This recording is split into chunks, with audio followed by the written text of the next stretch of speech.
السلام علیکم ورحمۃ اللہ وبرکاتہ۔ مجھے پناہ میں لے لو، عورت نے جذبات سے لرزتی ہوئی آواز میں کہا۔ دیکھنے والے مجھے شہزادی اور ملکہ سمجھتے ہیں، مگر میری زندگی ایسا جہنم ہے جسے تم قریب سے دیکھو تو سر سے پاؤں تک کانپ اٹھو۔ میں مسلمان ماں باپ کی بیٹی ہوں۔ میری خوبصورتی نے مجھے ایسی اذیت میں ڈالا ہے جو بڑھتی جا رہی ہے، ختم ہوتی نظر نہیں آتی۔ 15 سال کی عمر میں میرے باپ نے مجھے ایک عربی تاجر کے ہاتھ فروخت کیا تھا۔ میرا باپ غریب آدمی نہیں تھا، ہم 6 بہنیں تھیں۔ اس کے دل میں پیسے کا پیار تھا، بیٹیوں کو وہ بالکل پسند نہیں کرتا تھا۔ میری 2 بڑی بہنیں باپ کے سلوک سے تنگ آ کر اپنے چاہنے والوں کے ساتھ چلی گئی تھی۔ مجھے اس نے بیچ ڈالا۔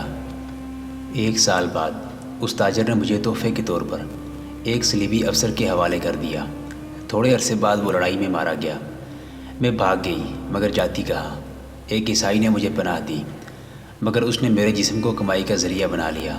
میں کوئی سستی سی طوائف نہیں تھی۔ وہ مجھے صلیبی فوج کے بہت اونچے رتبے کے افسروں کو چند دنوں کے لیے داشتہ کے طور پر دیتا تھا۔ اس آدمی نے اور ان صلیبیوں نے جن کے ہاں مجھے بھیجا جاتا تھا مجھے زیورات سے لاد دیا اور مجھے ہر وہ آسائش دی جو محل میں کسی شہزادی کو ملتی ہے۔ اس لحاظ سے میں مطمئن اور مسرور تھی، مگر مجھے روحانی مسرت نہیں ملتی تھی۔ اسی پیشے میں میرا میل جول فوجی افسروں کے ساتھ بڑھ گیا۔ میں تجربہ کار ہو چکی تھی۔ میری رسائی حکمرانوں اور سب سے بڑے عہدوں کے کمانڈروں تک ہو گئی۔ انہوں نے مجھے جاسوسی کی تربیت دے کر ایک دوسرے کے خلاف استعمال کرنا شروع کر دیا۔ ایک بار مجھے بغداد میں بھیجا گیا تھا۔ وہاں نور الدین زنگی کے ایک سالار کو اس کے خلاف کرنا تھا۔ میں نے یہ کام خوش اسلوبی سے کر لیا تھا۔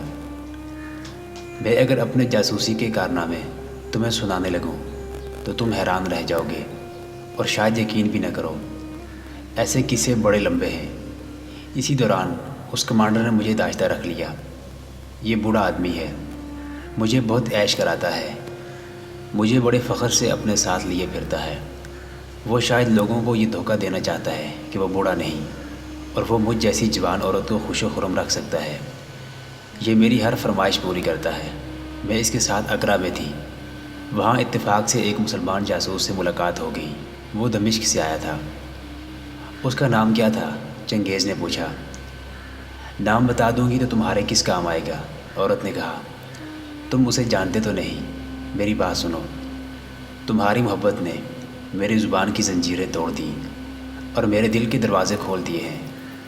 میں تمہارے آگے ایسا راز فاش کر رہی ہوں جو مجھے قید خانے میں بھجوا سکتا ہے، جہاں انسانی درندے مجھے اذیت ناک طریقوں سے ہلاک کریں گے، لیکن میں تمہارے ہاتھ سے مرنا پسند کروں گی۔ میں کہہ رہی تھی کہ دمشق کا جاسوس پکڑا گیا اور اسے تہہ خانے میں ڈال دیا گیا۔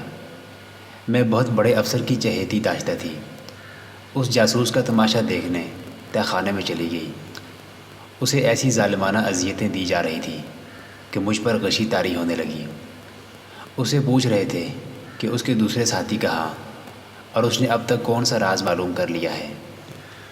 اس کی پیٹھ سے خون بہہ رہا تھا اور اس کا چہرہ نیلا ہو گیا تھا، پھر بھی وہ کہہ رہا تھا، میری رگوں میں مسلمان باپ کا خون دوڑ رہا ہے، اپنے کسی ساتھی کے ساتھ غداری نہیں کروں گا۔ میری رگ رگ بیدار ہو گئی۔ میری رگوں میں بھی مسلمان باپ کا خون دوڑ رہا تھا۔ میرے اندر ایک انقلاب زلزلے کی طرح آیا اور میں نے پکا ارادہ کر لیا کہ اس مسلمان کو اس تہہ خانے سے نکالوں گی۔ میں نے اپنے آقا کا عہدہ، حسن کا فریب اور 3-4 ٹکڑے سونا استعمال کیا، اور ایک صبح میرے آقا نے مجھے یہ خبر سنائی کہ تہہ خانے سے مسلمان جاسوس فرار ہو گیا ہے۔ اس بوڑھے کو معلوم نہیں تھا کہ وہ تہہ خانے سے فرار نہیں ہوا تھا۔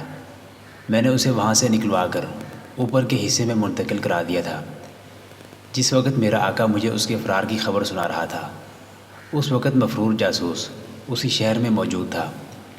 میں نے اپنے ایک مسلمان ملازم سے اس کے چھپنے کا بندوبست کرا لیا تھا۔ وہ بھی تمہاری طرح خوبصورت جوان تھا۔ تہہ خانے میں اسے لاش بنا دیا گیا تھا۔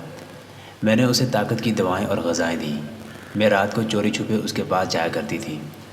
اس نے میری ذات میں ایمان بیدار کر دیا۔ میں نے اسے بتا دیا تھا کہ میں مسلمان کی بیٹی ہوں۔ یہ آپ بیتی اسے بھی سنائی تھی جو تمہیں سنا چکی ہوں۔ اس نے مجھے کہا کہ میرے ساتھ چلی چلو۔ میں نے اسے کہا کہ مجھے جاسوسی کے ڈھنگ سکھا دو۔ میں اپنے مذہب اور اپنی قوم کے لیے کچھ کرنا چاہتی ہوں۔ اس نے مجھے اقرا کے 3 آدمیوں کے نام پتے بتائے، پھر ان کے ساتھ ملاقات کا انتظام بھی کر دیا۔ یہ جاسوس تندرست ہو گیا تو میں نے اسے شہر سے نکلوا دیا۔ اس کے جانے کے بعد میں چوری چھپے اس کے ساتھیوں سے ملتی رہی۔ وہ مجھے جاسوسی کے سبق دیتے رہے، پھر میں عملی طور پر ان کے لیے کام کرنے لگی۔ ایک تو میں اتنے اونچے رتبے کے فوجی افسر کی داشتہ تھی، دوسرے میری خوبصورتی اور جوانی کی بدولت، دوسرے افسر میری دوستی کے خواہشمند تھے۔ میں عصمت کا موتی تو گنوا ہی چکی تھی، بے حیائی اور شوخی میری عادت بن گئی تھی۔ گناہ گاروں کے ساتھ زندگی بسر کر کے میں فریب کار بھی ہو گئی تھی۔ میں نے ان لوگوں کو خوب انگلیوں پر نچایا، انہیں بڑے حسین جھانسے دیے اور بڑے قیمتی راز مسلمانوں کو دیتی رہی۔ یہ جاسوس مجھے سلطان صلاح الدین ایوبی کے متعلق باتیں سنایا کرتے تھے۔ میں اسے فرشتہ سمجھتی ہوں۔ میرے دل میں یہی ایک خواہش ہے کہ اپنی قوم کے لیے کچھ کرتی رہوں اور ایک بار سلطان ایوبی کی زیارت کروں۔ میں اسی کو حج سمجھوں گی۔ اب میں اس کمانڈر کے ساتھ یہاں آ گئی ہوں۔ صلیبی بڑی ہی زیادہ طاقت سے مسلمانوں پر فوج کشی کر رہے ہیں۔ مجھے ان کے تمام راز معلوم ہو چکے ہیں۔ اب مجھے کسی ایسے آدمی کی ضرورت ہے جو ایوبی کا جاسوس ہو۔ تم نے اتنی دلیری سے یہ راز کیوں فاش کر دیا ہے؟ چنگیز نے اس سے پوچھا۔ تم اگر واقعی جاسوس ہو تو بالکل اناڑی ہو۔ تم نے میری محبت پر اعتماد کیا ہے۔ اگر میں تمہیں یہ بتا دوں کہ میں تمہاری نسبت صلیب سے زیادہ محبت کرتا ہوں اور میری وفاداری صلیب کے ساتھ ہے تو کیا کرو گی؟ عقل مند جاسوس اپنے فرض پر اپنے بچوں کی محبت کو بھی قربان کر دیا کرتے ہیں۔ میں تمہیں حقیقت بتا دوں تو تم مان جاؤ گے کہ میں اناڑی نہیں ہوں۔ عورت نے کہا، میں نے یقین کر لیا تھا کہ تم عیسائی نہیں ہو، تم مسلمان ہو اور مصر کے جاسوس ہو۔ راشد چنگیز چونکا، جیسے اس عورت نے اسے ڈھس لیا ہو۔ شراب کا نشہ اور رومان انگیز جذبات کا خمار یوں اتر گیا جیسے کمان سے تیر نکل گیا ہو۔ اس نے کچھ کہنے کی کوشش کی تو اس نے محسوس کیا جیسے اس کی زبان اکڑ گئی ہو۔ اسے عورت کی دبی دبی ہنسی سنائی دی۔ عورت نے کہا، کہو میں اناڑی ہوں۔ چنگیز کے لیے جواب دینا محال ہو گیا۔ اگر یہ عورت واقعی مسلمان تھی تو کیا چنگیز کو اس پر اپنا آپ ظاہر کر دینا چاہیے تھا؟ طریقہ یہ تھا کہ ایک گروہ کے جاسوس اپنے ہی ملک کے جاسوسوں کے دوسرے گروہ سے بھی بیگانہ رہنے کی کوشش کرتے تھے۔ چنگیز کو یہ بھی معلوم نہیں تھا کہ یہ عورت کس پائے کی جاسوس ہے۔ یہ بھی تو ممکن تھا کہ وہ دوغلا کھیل کھیل رہی ہو۔ اسے یہ بھی معلوم تھا کہ سلطان ایوبی نے سختی سے حکم دے رکھا ہے کہ کسی عورت کو کہیں جاسوسی کے لیے نہ بھیجا جائے۔ اگر یہ عورت جاسوسی کر رہی تھی تو اپنے طور پر کر رہی ہوگی۔ وہ زیادہ سے زیادہ یہ کر سکتی تھی کہ جاسوسوں کو معلومات پہنچا دیتی تھی۔ ایسی عورت پر اعتماد نہیں کرنا چاہیے تھا۔ خاموش کیوں ہو گئے ہو؟ عورت نے پوچھا۔ کہہ دو میں نے غلط کہا ہے۔ تم نے بالکل غلط کہا ہے، راشد نے جواب دیا، اور تم نے مجھے مشکل میں ڈال دیا ہے۔ کیسی مشکل؟ یہ کہ میں تمہیں گرفتار کرا دوں یا محبت کی خاطر خاموش رہوں؟ چنگیز نے کہا، میں عیسائی ہوں اور پکا صلیبی ہوں۔ وہ زمین پر بیٹھے تھے۔ عورت نے اپنے زانوں کے نیچے سے کچھ نکالا اور یہ چنگیز کی گود میں رکھ کر کہا، یہ رہی تمہاری مصنوعی داڑھی۔ کل جب تم میرے پاس تھے تب یہ تمہارے چوہے کی جیب سے نکال لی تھی اور پھر جیب میں ہی ڈال دی تھی، آج بھی نکال لی ہے۔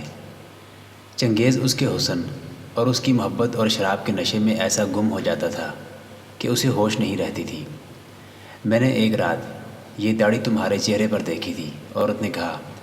تم اس داڑھی میں کمرے سے نکلے تھے، میں نے تمہیں راستے میں روک لیا، اور جب تم نے مجھے بازوؤں میں لیا تھا میں نے تمہارے چوہے کی دونوں جیبوں میں ہاتھ ڈالا۔ میرے ایک ہاتھ نے داڑھی محسوس کر لی۔ مصنوعی داڑھی سے تم نے کیسے یقین کر لیا کہ میں جاسوس ہوں؟ تم جس انداز سے مجھ سے فوجوں کی آمد و رفت کی باتیں پوچھتے رہے ہو، یہ انداز جاسوسوں کا ہے، عورت نے کہا۔ تم نے مجھے جن سوالوں کے جواب لانے کو کہا تھا وہ کوئی اور نہیں پوچھ سکتا۔ کسی عام آدمی کے ذہن میں ایسے سوال آتے ہی نہیں، اور شراب سے انکار صرف مسلمان کر سکتا ہے۔ وہ بولتے بولتے چپ ہو گئی، بازو چنگیز کے گلے میں ڈال کر اور گال اس کے گال سے لگا کر بولی، تم مجھ سے ڈر رہے ہو؟ کیا تمہارا دل نہیں مان رہا کہ میں مسلمان ہوں؟ میں تمہیں اپنا دل کس طرح دکھاؤں؟ ہم دونوں ایک منزل کے مسافر ہیں۔ میں نے تمہیں سلطان ایوبی کا جاسوس سمجھ کر دل میں نہیں بٹھایا تھا۔ تم مجھے معلوم نہیں کیوں اچھے لگے تھے۔ مجھے یوں لگا تھا جیسے ہم آسمانوں میں بھی اکٹھے تھے، زمین پر بھی اکٹھے ہو گئے ہیں اور ہم اکٹھے اٹھائے جائیں گے۔ کہو تو میں تمہارے جاسوس ہونے کے کئی اور ثبوت پیش کر دوں۔ میں تمہاری حفاظت کروں گی، اور میں نے یہ ارادہ بھی کیا ہے کہ ہم دونوں بہت قیمتی راز اپنے ساتھ لے کر یہاں سے اکٹھے نکلیں گے۔ اگر یہ راز قاہرہ بروقت نہ پہنچا تو حران، حلب، ہما، دمشق اور بغداد تو صلیبیوں کے سیلاب میں ڈوب ہی جائیں گے۔ مصر کو بچانا بھی ممکن نہیں رہے گا۔ سلطان ایوبی بالکل بے خبر ہے۔ وقت ضائع نہ کرو۔ میں یہاں سے اکیلی نہیں نکل سکتی، تمہارا ساتھ ضروری ہے۔ میں تمہیں ساتھ لے کر سیر کے بہانے شہر سے نکل سکتی ہوں۔ تم میرے محافظ ہوگے اور کوئی بھی ہم پر شک نہیں کرے گا۔ راشد چنگیز پر خاموشی طاری ہو گئی تھی۔ عورت نے اس کے پیالے میں شراب انڈیلی اور پیالہ اس کے ہاتھ میں دیتے ہوئے مخمور انداز اور جذباتی لہجے میں کہا، تم گھبرا گئے ہو، پی لو۔ یہ شراب کا آخری پیالہ ہے، اس کے بعد ہم اس سے توبہ کر لیں گے۔ اس نے چنگیز پر اپنے ریشمی بالوں کا سایہ کر لیا اور پیالہ اس کے ہونٹوں سے لگا دیا۔ بالوں کے ملائم لمس اور مہک نے، نسوانی جسم کے مس اور حرارت نے اور شراب نے چنگیز کی زبان سے کہلوا لیا، تم واقعی جاسوس ہو، ورنہ 1.5 سال جاسوسوں کے سب سے بڑے استاد ہرمن کے سائے میں رہ کر بھی وہ مجھے پہچان نہیں سکا۔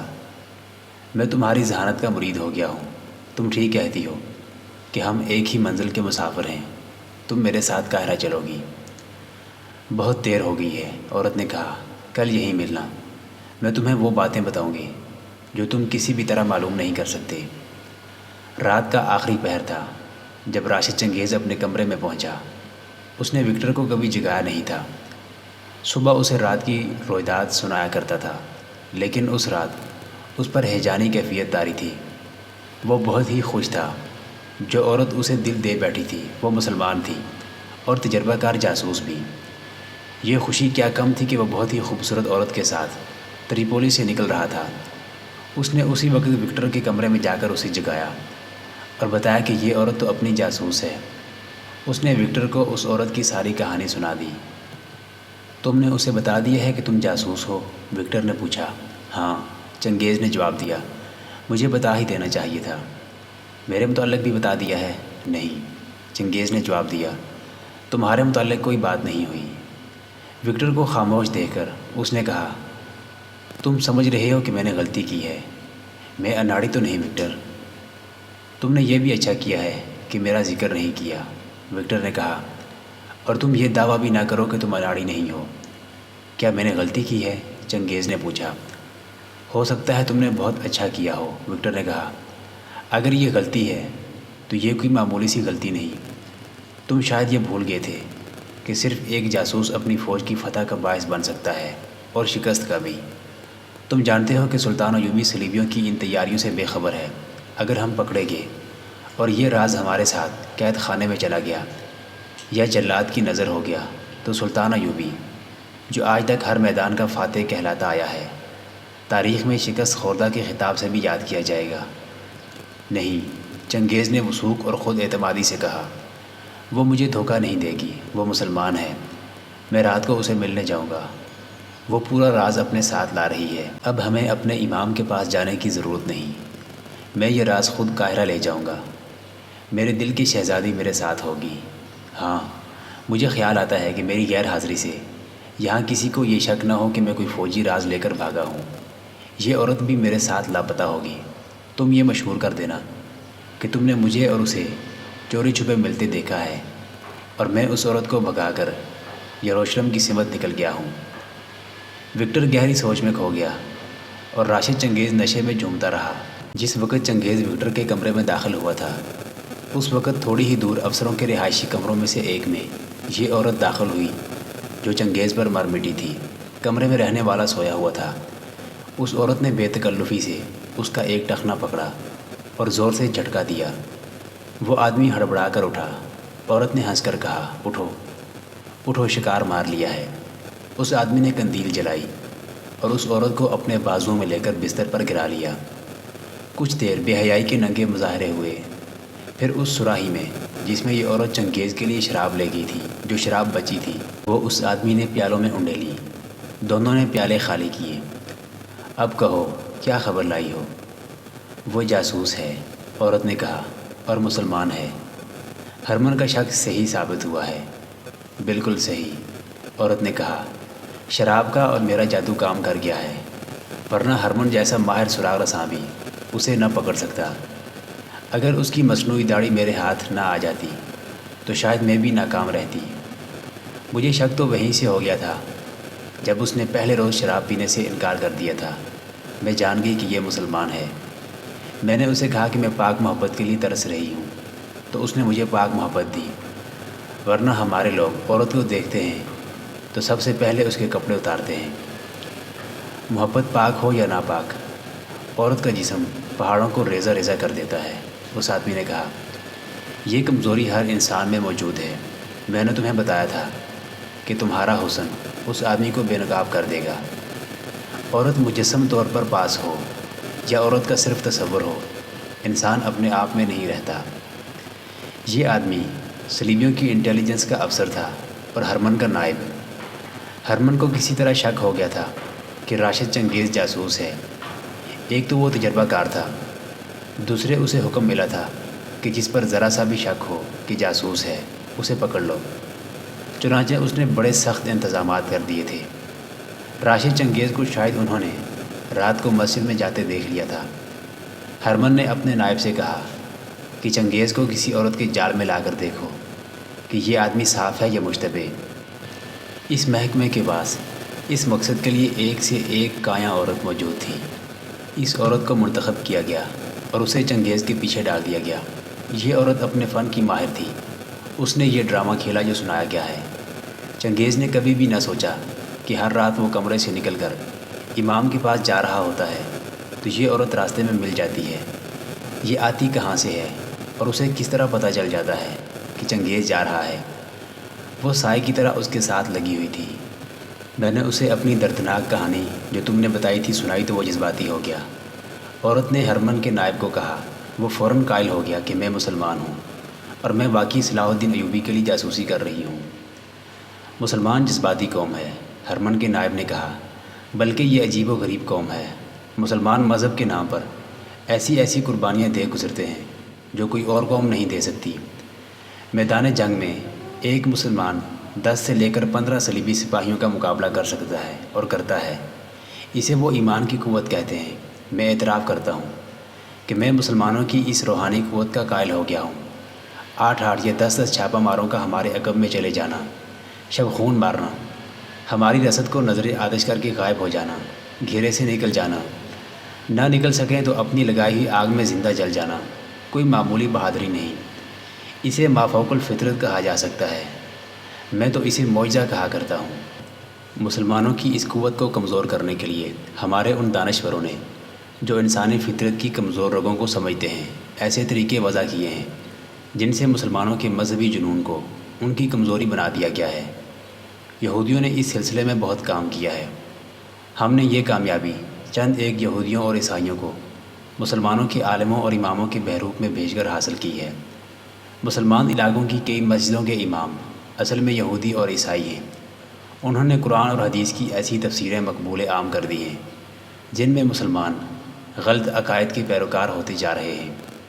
انہیں اب مذہب کے نام پر اپنے بھائیوں کے خلاف لڑایا جا سکتا ہے، اور ہم نے لڑا کر دکھا بھی دیا ہے۔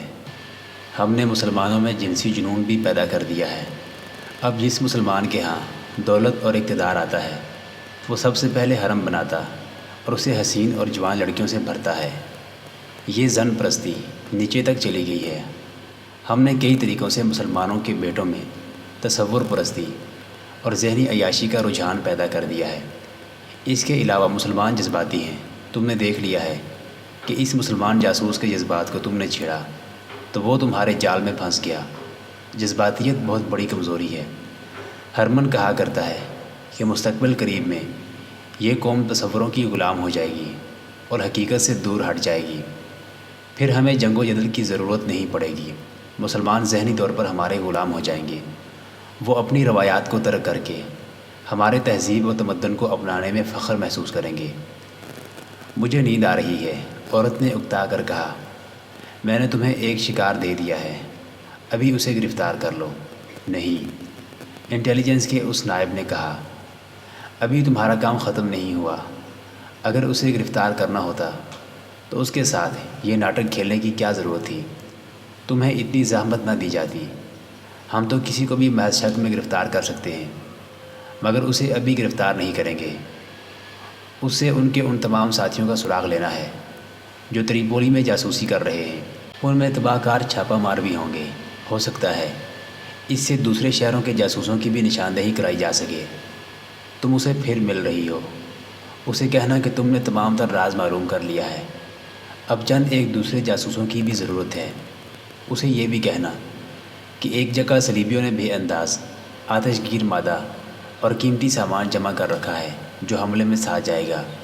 اسے تباہ کرنا ہے، اس لیے یہاں کے زمین دوز چھاپہ ماروں سے میری ملاقات کراؤ۔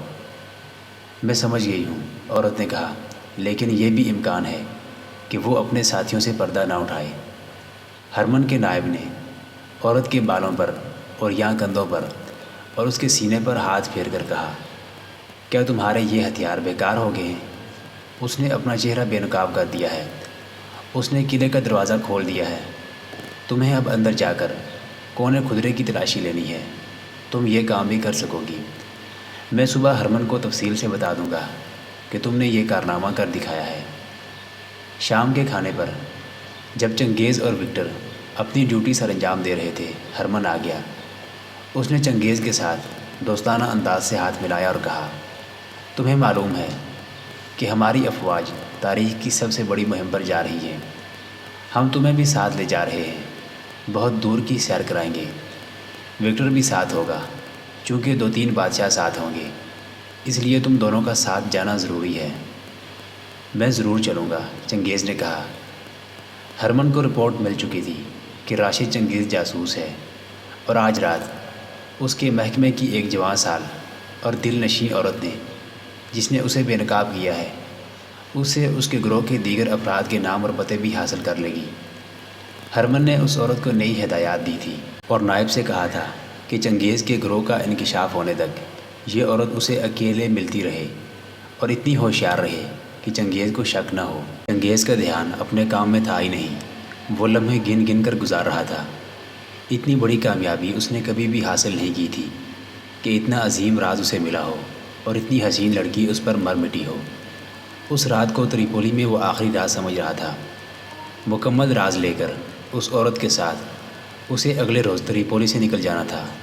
وہ آخر فارغ ہو گیا اور اپنے کمرے میں گیا۔ وکٹر بھی اس کے ساتھ تھا۔ اس نے کپڑے بدلے، مصنوعی داڑھی نہ لی، خنجر چوہے کے اندر چھپا لیا۔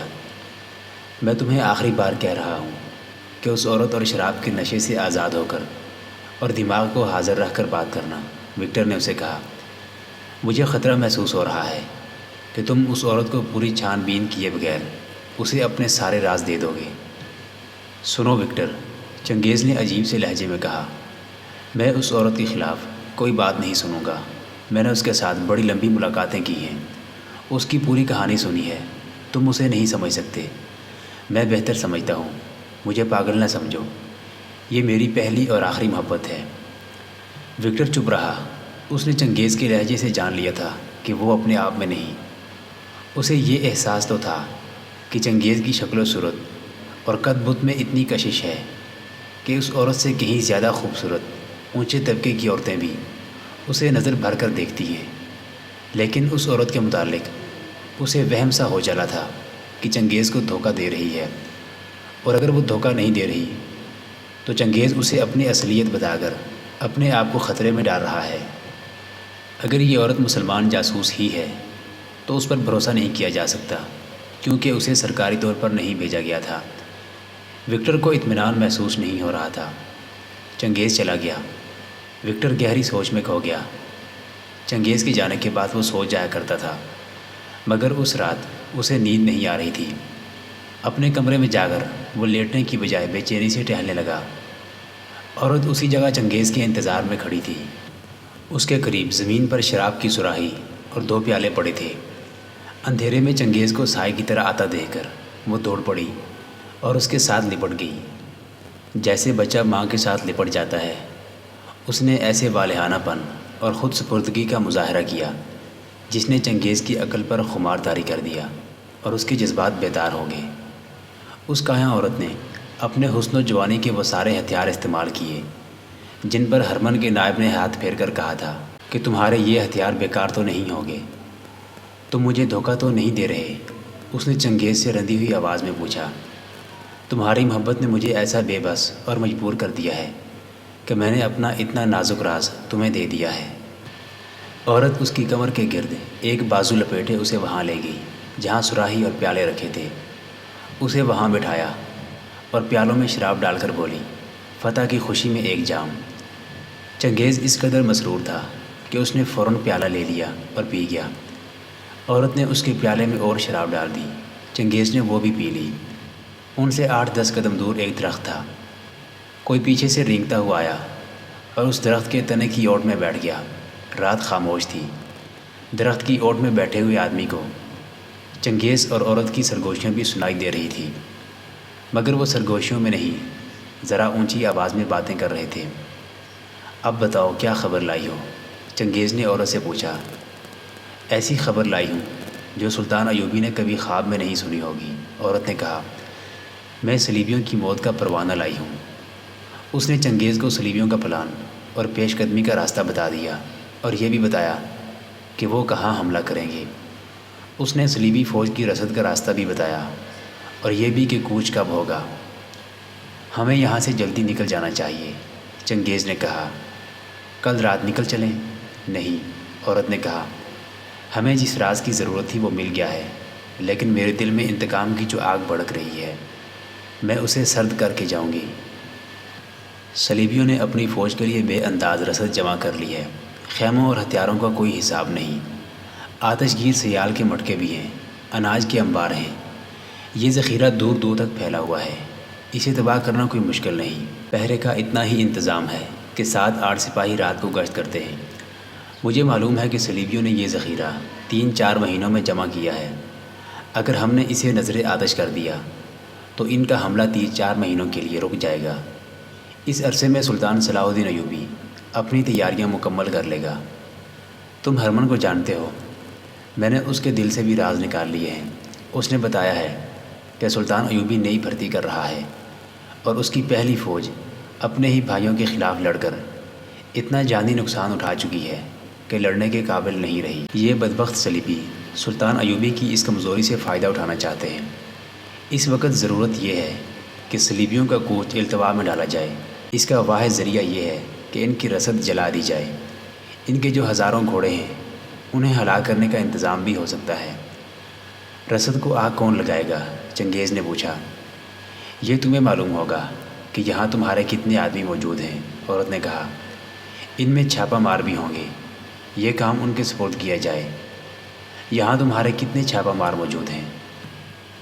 محترم ناظرین، سلطان صلاح الدین ایوبی کی تاریخ پر مشتمل سیریز دیکھنے کے لیے چینل کو سبسکرائب ضرور کر لیں۔ گزشتہ اقساط دیکھنے کے لیے چینل پر پلے لسٹ کا وزٹ کریں۔ ویڈیو کو لائک اور شیئر ضرور کیجیے۔ آج کی قسط کے بارے میں کمنٹ باکس میں اپنی رائے سے آگاہ ضرور کریں۔ اللہ آپ کا حامی و ناصر ہو۔